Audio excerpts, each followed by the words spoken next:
What's up, everyone? Welcome back to another review, and this time we're taking a look at Nosferatu the Vampyre, written and directed by Werner Herzog.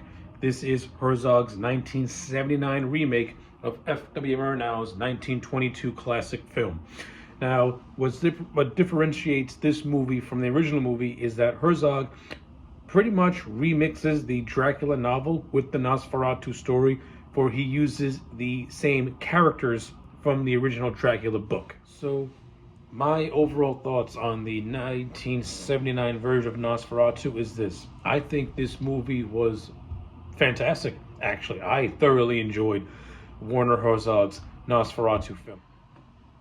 One of the main reasons that I liked the 1979 movie over the original is the fact that Werner Herzog, having a background in documentary filmmaking, brings that to this film with his direction, and you also have cinematography that gives this movie a very grounded and realistic type of feel to it.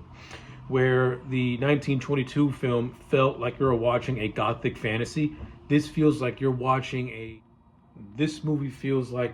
watching a documentary that was unearthed in certain aspects, because the cinematography has this very grounded and realistic approach to it by the use of natural lighting, the fact that everything's on real locations. The washed out color palette makes everything feel very just damp, cold, very chilly, almost as if you, the viewer, are in this particular location yourselves, and you're feeling what these characters are feeling, which is just a sense of just damp coldness and sadness, and it really adds to the overall story, which goes in a completely different direction than the original Nosferatu tale.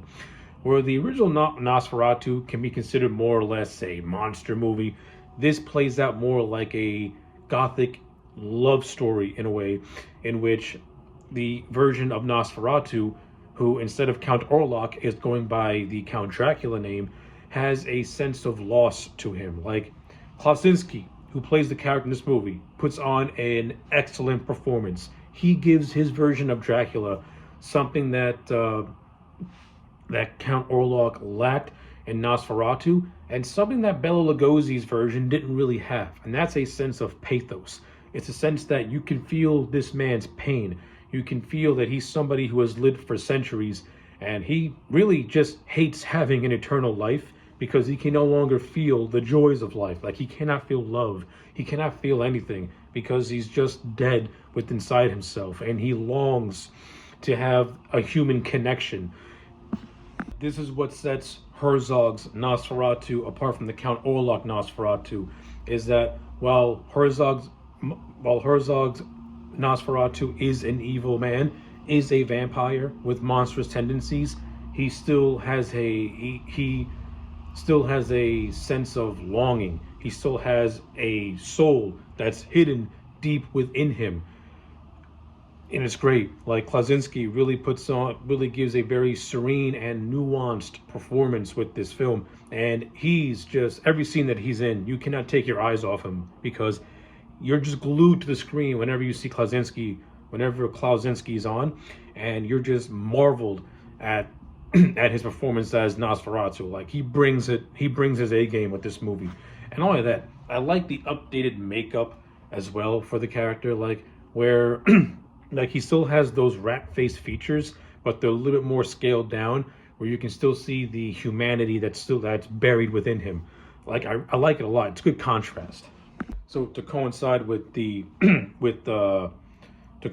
that, you also have Jonathan Harker, who is doing what he does in the Bram Stoker novel and what he does in the Nosferatu film, which is he's traveling from Germany to Transylvania to see the Count, because the Count has purchased property on the land, and Jonathan's there as a realtor looking to make that final purchase.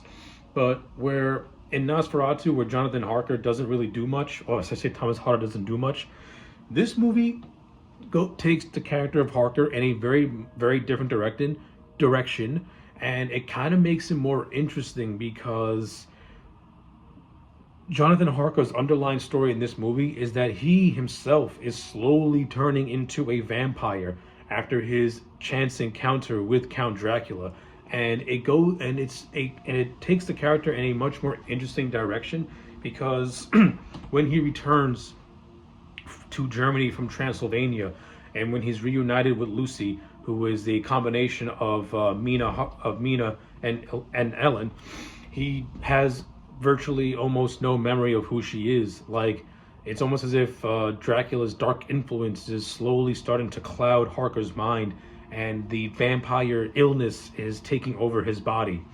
Like, it's a very good performance by the actor in general, who I think plays Harker, who makes Harker likable. And then once he comes back to Germany after being raked with the vampire plague, his personality starts to change, and he starts to change as a person himself. It's a very, very, very solid performance on that end. I also like the character who plays Lucy. I also like the actress who plays Lucy Harker. I thought she did a really good job as well. I like how in the beginning of the movie she's played to be more meek and very frightful. But once she takes over the second half, when Jonathan Harker is written with his vampire illness, she takes center stage and becomes a more heroic figure, because it's through her sacrifice where Count Dracula is defeated at the end, but at the expense of her own life.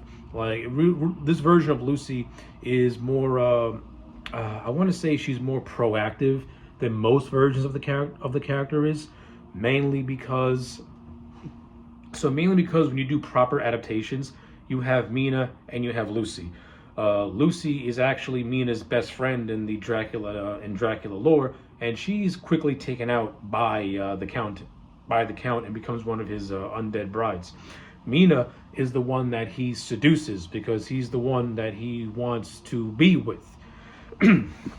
And you have all that here in this version, because there's this great scene where Lucy is in her room and she confronts Dracula and completely thwarts off his advances towards her. And this is what makes her a very strong and compelling character all to herself, because she's somebody who starts off meek, but after she sees what's happening to Jonathan and she sees the plague that's destroying her town, she starts to become a more proactive person and tries to find ways to stop Dracula and end him. And all the while, you have her being aided by Professor Van Helsing, who also plays a role in this movie. But my same problem with this version of Van Helsing is pretty much the same thing that I have with the Nosferatu version of Dr. Bulwer, was that I never get that sense of a rivalry between the two. Like, in this particular movie, the rivalry to me just feels one-sided. It feels more like Van Helsing is more interested in stopping Dracula, as opposed to Dracula wanting to throw off Van Helsing. And that's mainly because Dracula's primary focus is on Lucy and wanting to seduce her, as opposed to wanting to fight Abraham Van Helsing. So it kind of feels, I don't know, it kind of feels like I don't know how to describe it. It kind of feels one-sided in the long run. But in the end, a small nitpick like that doesn't really take away from my overall enjoyment of the film as well, because what the film gets right, it gets right. And a lot of that, again, I attribute that to Werner Herzog's directing and really, really excellent cinematography, as well as some great music that really adds to the tragic atmosphere that surrounds this movie as a whole. This movie is very, very limited in terms of its dialogue, and that's to this movie's benefit, because you have a lot of long takes of characters just walking through hallways and corridors. And if it was in lesser hands, these scenes can come across as boring. But because Werner Herzog brings a documentary type of style to the film, it gives it a much more sense of just, foreboding dread. And it's a case of slow pacing, but done in a very tight manner. And of course, since this is a Nosferatu movie, Werner Herzog does do some nice visual callbacks and homages to the 1922 movie, and that just further adds to my enjoyment to this movie as a whole. Like, when it comes to this movie, I can't really praise the acting enough, especially from Klasinski, and of course the direction and cinematography is also top tier, and the supporting cast for the most part is really good as well, with my main gripe being the actor who plays Renfield. Now, he's trying to go for a Dwight Frye type of manic performance, but he comes across like a cackling hyena with no nuance. Now, the reason why I'm comparing him to Dwight Fry, because when you watch Fry's Renfield compared to this version's Renfield, they do have similarities in terms of them just acting very manic, but the big difference is that Dwight Fry was more nuanced, and he can go from being calm and understanding in one moment and then literally flip a switch all in the same scene.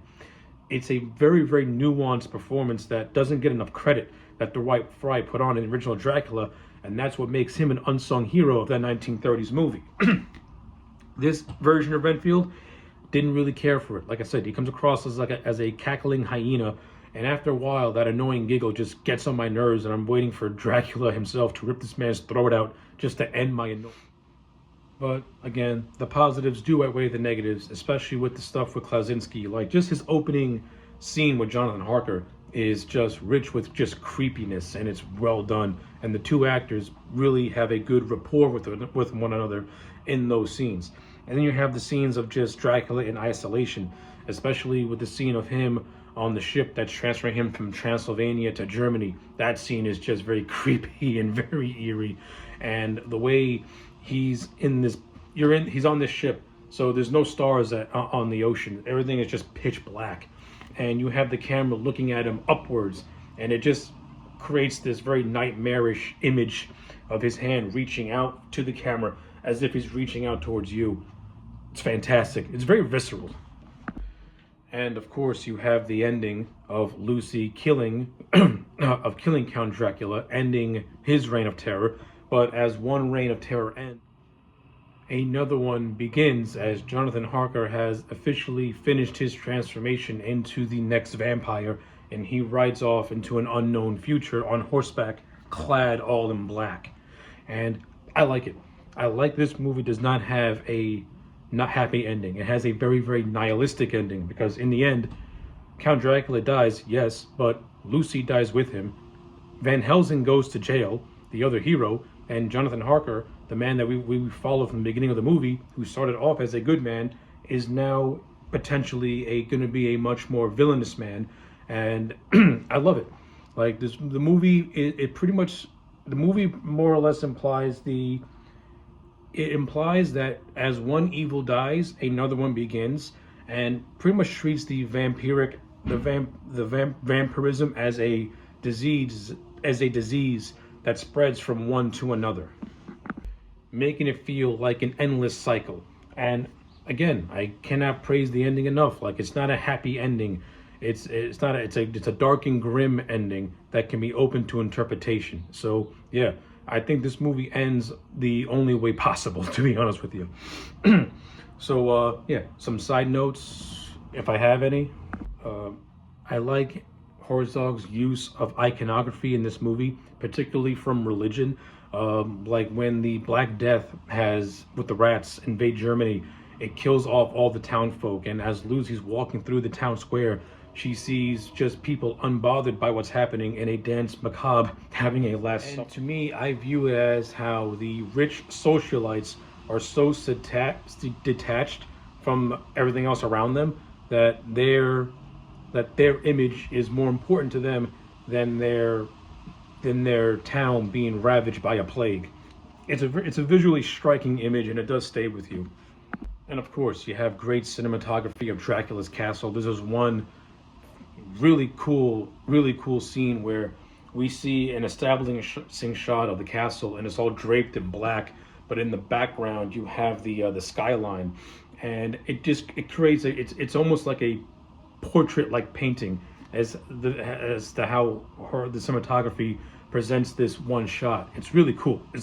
Like, this movie is beautiful in terms of its cinematography because it feels like a painting come to life. It's really rich.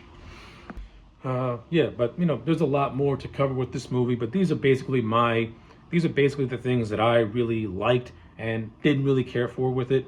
But overall, I think Nosferatu the Vampyre is a great remake of the classic 1922 movie. I think Werner Herzog put in the work at presenting a very, very just realistic and melancholic type of film.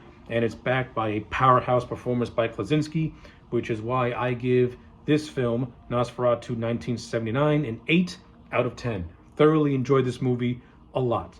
So yeah, those are my thoughts. Let me know yours in the comment sections down below. Like the video and subscribe, and I'll check you back next time for more.